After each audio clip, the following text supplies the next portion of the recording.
Cara membuat bibit jamur tiram F0 tanpa menggunakan aqua ya.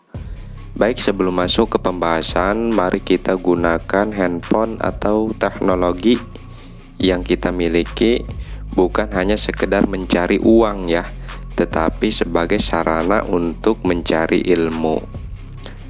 Dan langsung saja kita masuk ke pembahasan. Pertama, tentu kita harus menyiapkan kentang sebagai bahan dasar pembuatan F0. Dan yang kedua yaitu air minum ya teman. Jadi ini pertama kali dan sangat perdana ya bagi saya, karena biasanya saya menggunakan air aqua, tetapi pada kesempatan ini saya ingin mencoba menggunakan air biasa ya. Jadi air sumur yang dimasak dan yang biasa kita minum. Ini bertujuan untuk mengurangi dana atau biaya yang harus saya keluarkan. Jadi apabila berhasil, ini sangat luar biasa sekali, khusus untuk saya ya. Jadi tidak harus membeli air aqua lagi, cukup menggunakan air minum saja. Seperti biasa, apabila sudah dikupas dengan bersih, kita harus mencucinya ya. Dan apabila kentangnya ini sudah dicuci dan sudah dipotong-potong seperti ini, maka langkah selanjutnya kita tinggal masukkan saja air minum sekitar hampir 1 gelas, setengah gelas ya. Jadi setengah gelas cukup lah. Kalau masih dirasa kurang, ditambahkan sedikit lagi ya, setengah gelas lebih lah air yang kita butuhkan. Baik, langkah selanjutnya yaitu kita mempersiapkan agar yang merek Walet ini hanya setengah saja. Jadi jangan satu bungkus ya teman. Dikarenakan ini sisa pembuatan F0 yang kemarin, maka saya menggunakannya kembali dari hasil sisa pembuatan. Jadi intinya hanya setengah bungkus saja untuk agar Walet yang perlu kita gunakan sebagai pembuatan bibit F0. Selanjutnya tentu gula yang biasa saya gunakan yaitu gula jenis Klaris, yaitu gula halus yang apabila kita cicipi itu seperti ada dingin ya, ada dingin-dinginnya. Adapun untuk jumlah gula itu hampir sama dengan banyaknya agar yang kita masukkan. Jadi perbandingan gula dengan agar yang kita masukkan itu sama. Kalau itu yang biasa saya lakukan, saya masukkan ke dalam gelas saja ya, ke dalam gelas kosong.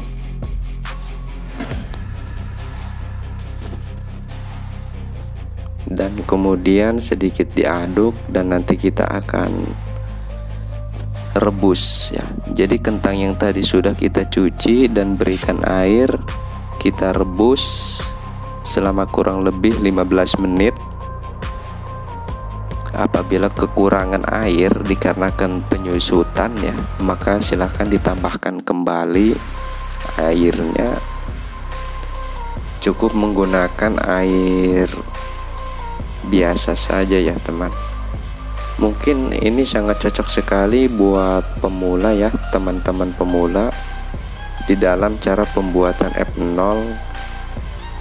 karena hanya membutuhkan sedikit kentang dan sedikit air minum saja. Jadi apabila gagal maka tidak terlalu sayang ya. Apabila sudah empuk kentangnya ya, jadi kentangnya itu apabila sudah empuk selama 15 menit, tentu langkah selanjutnya kita akan menyatukan air rebusan kentang ini ke dalam gelas yang sudah dicampurkan agar-agar walet dengan gula halus tadi, dan kemudian kita aduk sampai merata ya. Dan ini terlihat sekali airnya berkurang ya,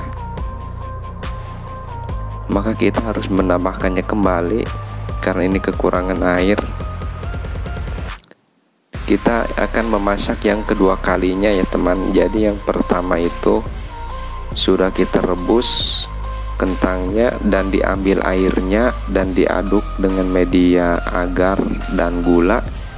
Maka langkah yang kedua yaitu kita harus memanaskannya kembali dengan sedikit menambahkan air supaya tidak terlalu kental ya. Jadi kita tambahkan lagi airnya dan kemudian kita masak kembali yang kedua kalinya. Adapun pemasakan yang kedua kali jangan terlalu lama, cukup sekitar 5 menit saja. Dan harus tetap diaduk-aduk ya. Ini berfungsi untuk menyatukan media, baik itu dari gula halus, agar-agar dan juga air rebusan kentang. Jadi supaya menyatu ya, dari berbagai media ini supaya menyatu, tetap kita harus mengaduk-ngaduknya sampai berbusa ya. Busanya ini semakin banyak, maka apabila sudah sekitar 5 menit proses pemasakan, maka langkah selanjutnya nanti kita akan memasukkan ke dalam tabung reaksi. Jadi untuk teman-teman yang bertanya kenapa saya menggunakan tabung reaksi, karena sudah saya jelaskan apabila kita mengalami kegagalan maka medianya tidak terlalu sayang terbuang ya, karena tabung reaksi ini sangat sedikit sekali. Dan yang ketiga alasannya, tabung reaksi ini menurut saya sangat bagus sekali ya bagi teman-teman pemula, karena ruangnya itu sangat kecil. Jadi ruangnya itu sangat kecil sehingga tingkat kontaminasi atau tingkat kegagalan yang diakibatkan dari jamur liar yang masuk itu akan sangat minim sekali karena ruangnya ini sangat kecil ya. Dan proses pemasakannya juga insya Allah matang ya, karena botolnya ini sangat tipis dan kemungkinan besar nanti uapnya itu akan mudah sekali media agar atau media PDA, karena mungkin botolnya yang sangat tipis dan ruangnya yang sangat kecil. Baik, apabila sudah kita masukkan ke dalam tabung reaksi dengan ditutup dengan kapas serta plastik dan karet, maka langkah selanjutnya tinggal kita masak saja ke dalam panci presto seperti ini ya. Ini ada kapas dan plastik ya teman. Kita tutup dengan kapas dan plastik. Dan saya menggunakan mangkuk. Kenapa? Karena supaya medianya tidak jatuh pas proses sterilisasi. Untuk proses sterilisasi saya menggunakan panci presto dengan waktu kurang lebih 50 menit sampai 1 jam. 40 menit apinya sedang dan 10 menit apinya sedikit dibesarkan ya teman. Dan apabila proses sterilisasi di dalam panci presto, tentu langkah selanjutnya kita mendinginkan media PDA. Jadi supaya medianya ini mengeras ya.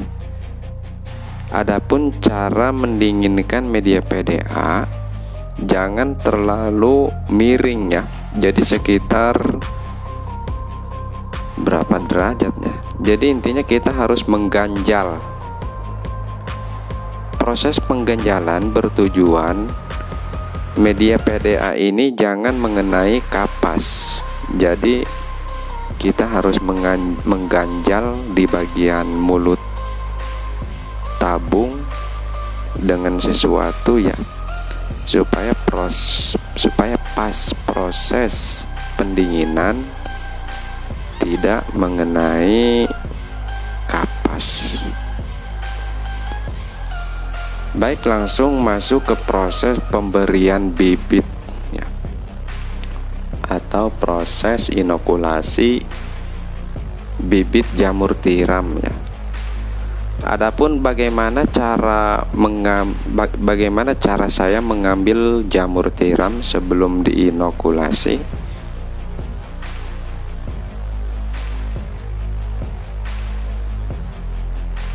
Jadi sudah ada di video saya sebelumnya ya teman. Bagi teman-teman yang sudah subscribe, tinggal dilihat saja di video saya sebelumnya, yaitu bagaimana cara pengambilan jamur tiram untuk diinokulasi.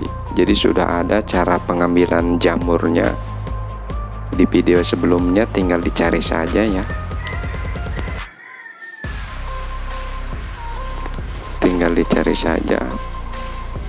Baik, apabila sudah dibakar atau disterilkan di api bunsen ya, alat-alat yang akan kita gunakan, baik itu pisau ataupun pinset,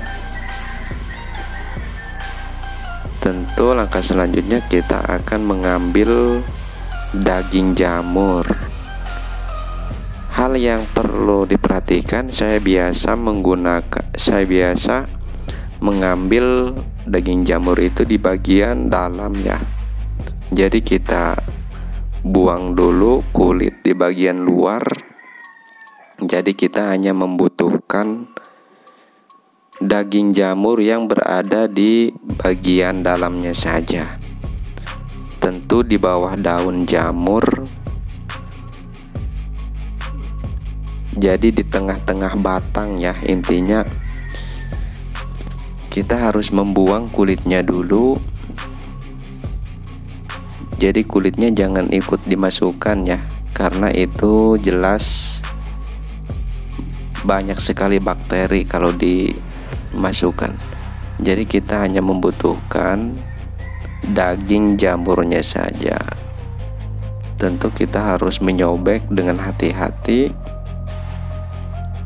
dan apabila sudah kita buang, maka langkah selanjutnya kita tinggal mengambil eksplan bagian dalam yang sudah kita sobek. Dan langkah selanjutnya tinggal kita masukkan saja ke dalam tabung reaksi. Tentu apabila sudah kita masukkan bibitnya, kita harus menutup kembali dengan kapas. Ini bertujuan untuk menyaring oksigen yang dibutuhkan oleh bibit jamur tersebut. Ini terdapat 5 tabung reaksi yang sudah kita berikan bibit dengan modal kentang dan gula halus, serta yang terbaru yaitu saya menggunakan air biasa. Jadi ini sangat perdana sekali bagi saya menggunakan air minum biasa ya, yang dimasak tanpa menggunakan air aqua. Dan ini sangat menakjubkan sekali menurut saya pribadi, karena mengurangi dana atau biaya yang harus kita keluarkan. Terlihat apabila sudah 24 jam lebih atau sekitar 2 hari, maka terlihat miselium jamur mulai merambat. Adapun yang tidak merambat ini terlihat ada 2 tabung ya. Jadi cuma 3, sisanya 3 tabung saja dari 5 tabung.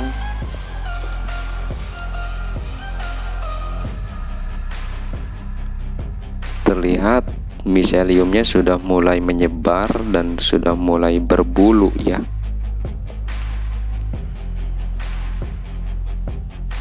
Ini sangat menyenangkan sekali bagi saya sebagai pemula apabila sudah melihat perubahan yang terdapat di bibit yang kita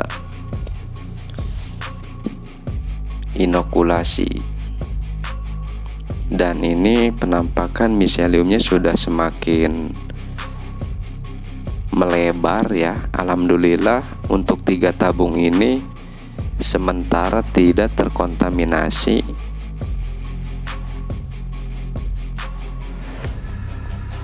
Walaupun tidak menggunakan air aqua. Ini tembusan baru untuk saya dan mungkin untuk teman-teman pemula ya yang masih tahap belajar.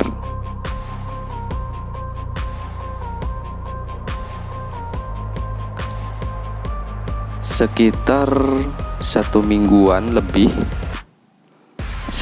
lebih, alhamdulillah 3 tabung ini sudah semakin terlihat perjalanan miseliumnya ini sudah 90%, dan yang 2 tabung sekitar 80%. Ini sangat luar biasa sekali menurut saya, dan ini saya anggap berhasil ya teman. Walaupun belum full, tetapi ini sangat besar sekali kemungkinannya akan berhasil dan insya Allah tidak terkontaminasi apabila miseliumnya sudah selebar ini ya. Dan untuk teman-teman yang ingin menyimak bagaimana cara pembuatan F1 ya, tetapi F1 nya ini terbuat dari media biji matahari seperti ini ya. Nantikan video selanjutnya setelah ini, insya Allah saya akan membagikan bagaimana caranya, bagaimana proses pembuatannya. Insya Allah saya akan upload. Nanti kita akan turunkan F1 nya ini ke media biji bunga matahari. Saya ucapkan terima kasih banyak untuk teman-teman yang sudah menyimak video ini. Semoga bermanfaat khusus untuk saya dan umumnya untuk teman-teman yang masih tahap belajar. Baik, silakan nantikan video selanjutnya tentang pembuatan F1 dari biji bunga matahari. Terima kasih. Assalamualaikum.